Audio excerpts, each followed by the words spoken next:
Hello दोस्तों, आप सबका स्वागत है इस गोलैंग के सीरीज में। तो लास्ट क्लास में हमने सीखा था वेरिएबल्स इन गोलैंग। आज हम सीखेंगे डेटा टाइप्स क्या होता है। ओके, तो लास्ट क्लास में हमने सीखा था कि variable declaration, static variable declaration किस तरह से किया जाता है। हम सबसे पहले यूज करते हैं वैर कीवर्ड। उसके बाद हम लिखते हैं अपना वेरिएबल का नेम। उसके बाद हम मेंशन करते हैं डेटा टाइप।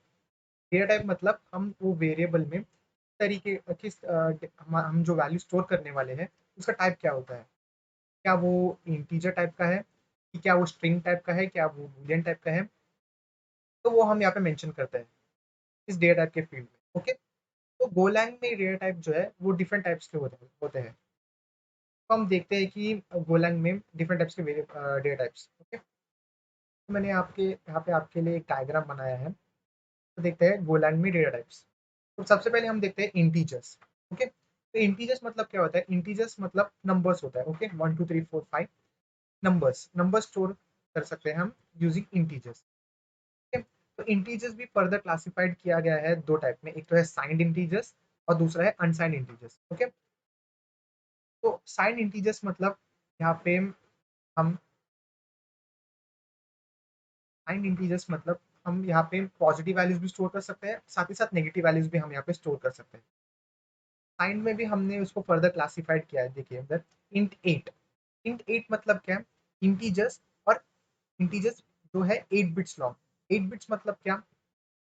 हम उसका रेंज आप यहाँ देख सकते हैं। आप उस वेरिएबल में आप -128 से लेके 127 तक वैल्यूज आप स्टोर कर सकते हैं उस वेरिएबल में। ओके, अगर आपने इंट एट यहाँ पे मेंशन किया, मतलब यहाँ पे डेटा टाइप जो मैंने आप मेंशन किया है, अगर आपने यहाँ पे इंट एट लिखा तो आप यहाँ पे -25 से माइनस, देखिए आप मैंने यहाँ पे रेंज लिखा हुआ है, -128 से लेके 127 तक का वैल्यूज आप यहाँ पे स्टोर कर सकते हैं इंट एट अगर आपने मेंशन किया तो।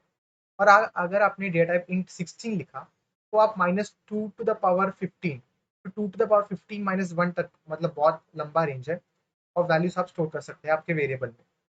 सिमिलरली अगर आपने इंटीजर 32 लिखा तो आप इतने रेंज तक के वैल्यूज, मतलब बहुत लंबा, बहुत हाई रेंज है, वैल्यूज आप यहाँ पे स्टोर कर सकते हैं। वैसे इंट 64 होता है। ओके, पर नॉर्मली हम ऐसे मेंशन नहीं करते इंट एट, इंट 16।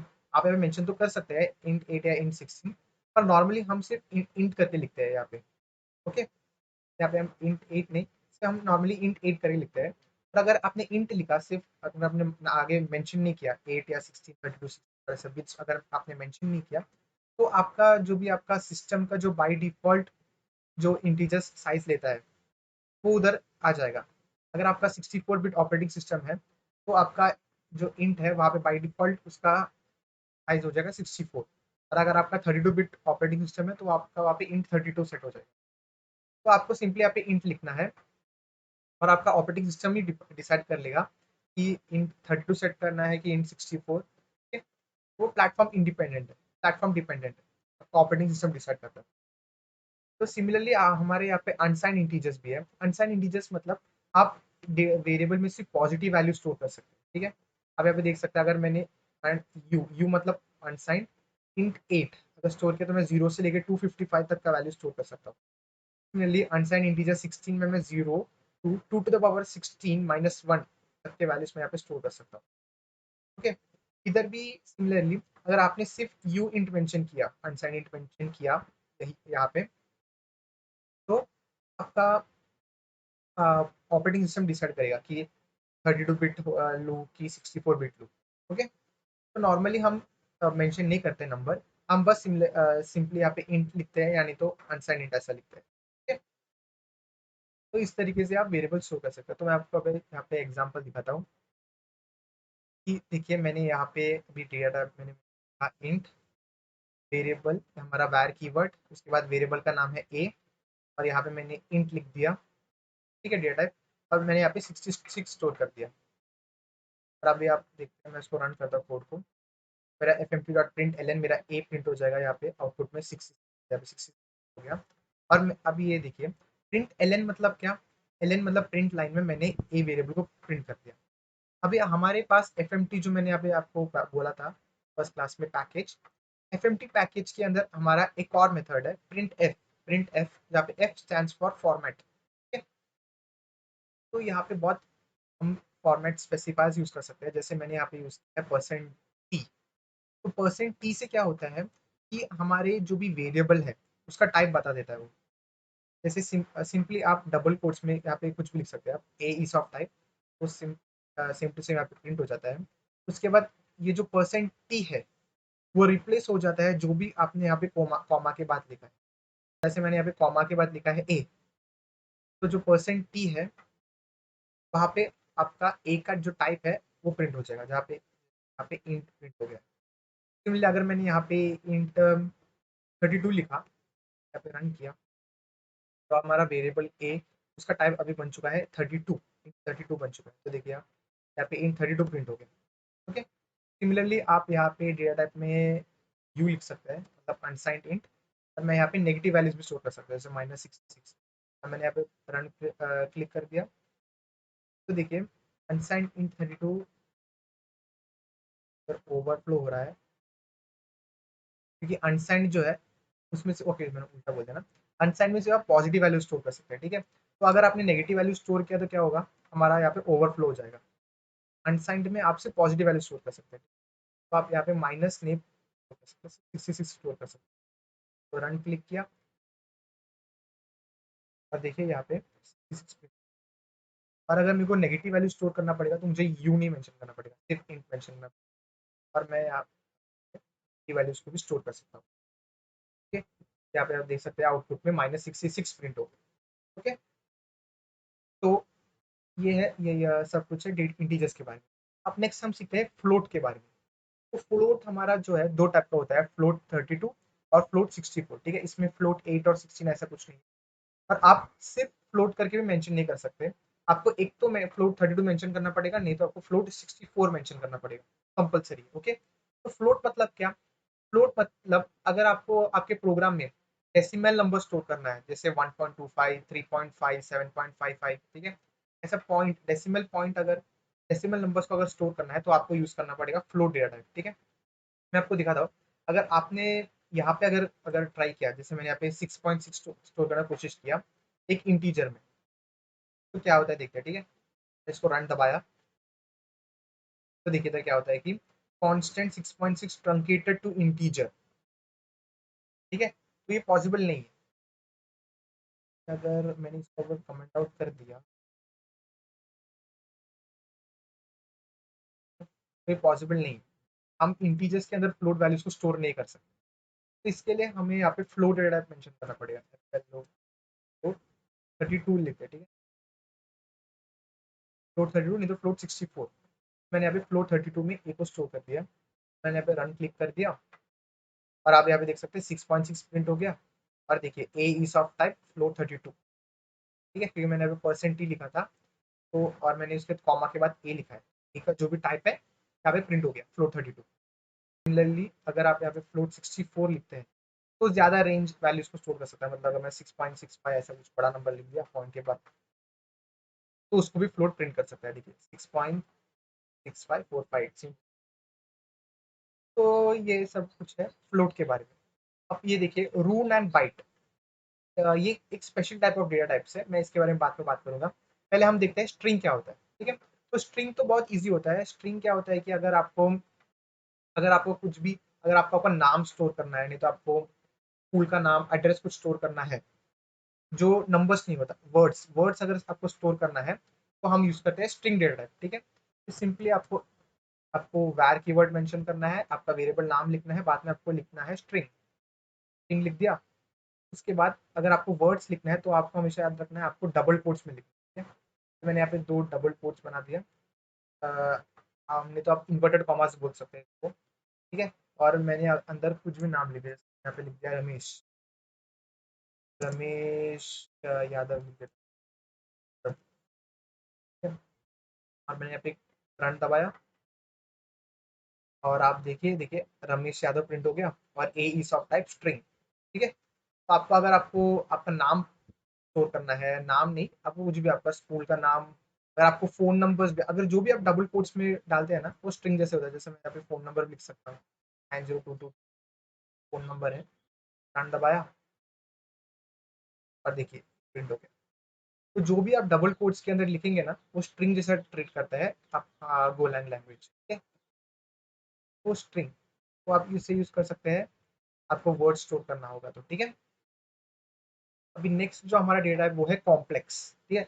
कॉम्प्लेक्स मतलब अगर आपको कॉम्प्लेक्स नंबर्स यूज करना है, मे बी सिर्फ कॉम्प्लेक्स 64 और कॉम्प्लेक्स 128 आप यूज कर सकते हैं, ठीक है। सिर्फ आप अगर आपने कॉम्प्लेक्स मेंशन किया तो वो एक अलग मेथड होता है, वैसा आप नहीं कर सकते, वो आपको एरर देगा। तो मैं आपको दिखाता हूँ, अगर आपने आपके प्राइमरी क्लास में आपने सीखा होगा कॉम्प्लेक्स नंबर्स 11th-12th में, एकदम सिंपल है।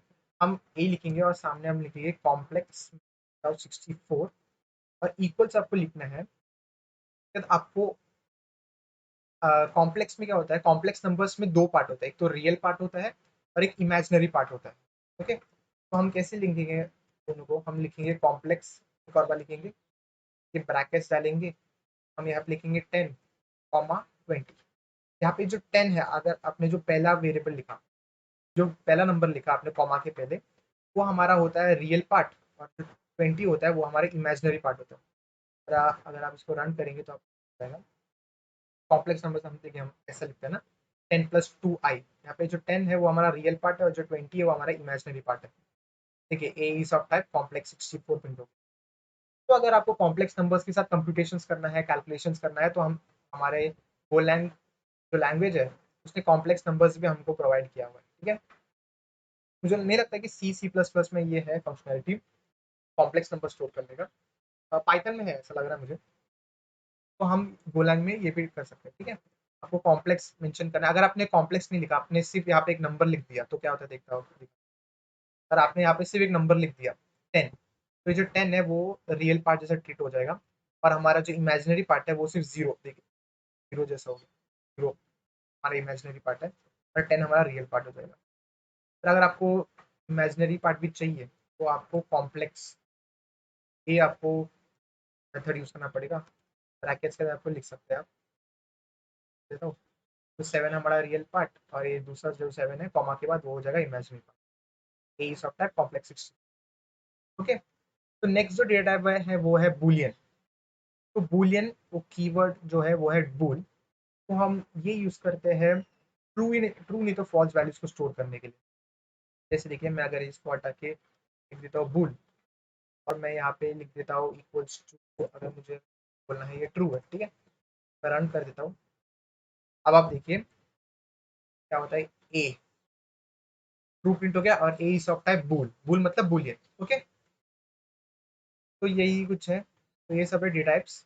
और मैं अब बताता हूँ रून एंड बाइट्स क्या होता है, ठीक है। तो हमारा जो रून एंड बाइट है वो हमारा स्पेशल डेटा टाइप जैसे हम बोल सकते हैं, क्योंकि हमारे जो गो लैंग में जो है, हम यहाँ पे स्ट्रिंग्स तो स्टोर कर सकते हैं स्ट्रिंग करके, पर इसमें हम कैरेक्टर स्टोर नहीं कर सकते।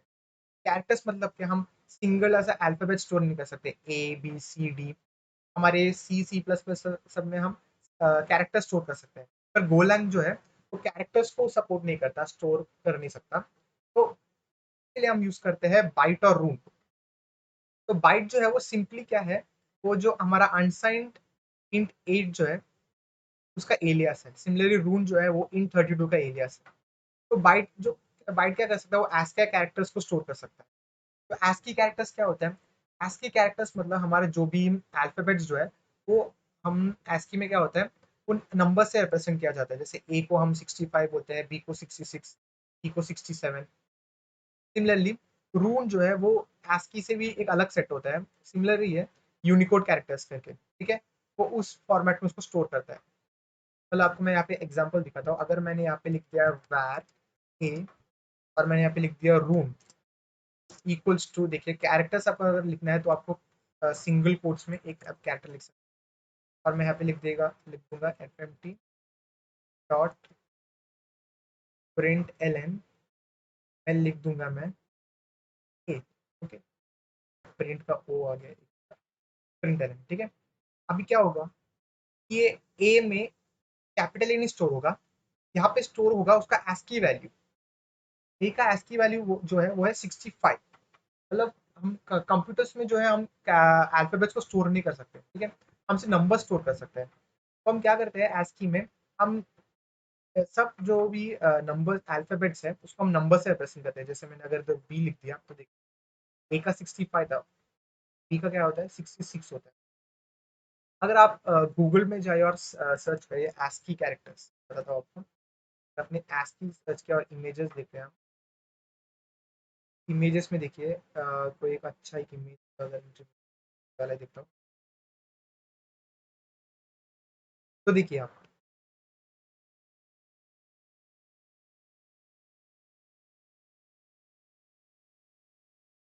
देखिए, देखिए ए जो है वो हम कंप्यूटर से, हमारे कंप्यूटर जो मेमोरी में हम उसको 65 नंबर से स्टोर करते हैं। में देखिए कैपिटल बी को हमने 66 स्टोर किया, सी को 67, ई को 68, तो ये हमारा ASCII है। ठीक है, इसी तरह से एक और चार्ट है यूनिकोड करके, ठीक है, यूनिकोड करके, तो उसमें हम बाइट को स्टोर, वो हमारा, नहीं नहीं मैं उल्टा बोल दिया, अच्छा मैंने, जो बाइट है वो ASCII स्टोर होता है, और रून जो है उसके अंदर हम set of Unicode character store करते हैं। वो सिमिलरली है, पर उसमें थोड़ा और कैरेक्टर सपोर्टेड है, जैसे उसमें एट द रेट और एक्सक्लेमेशन और ऐसा बहुत अलग अलग कैरेक्टर्स जो है वो भी हमारे रूम में स्टोर किया है हमने। ठीक है, तो इतना ही है डेटा टाइप्स के बारे में। तो आपको सबसे मेन जो है वो है integers data type, integers, float, string और कॉम्प्लेक्स और बूलियन। तो रून और बाइट आप ज़्यादा कॉमनली यूज़ नहीं किया जाता, हम स्ट्रिंग ही यूज़ करते हैं।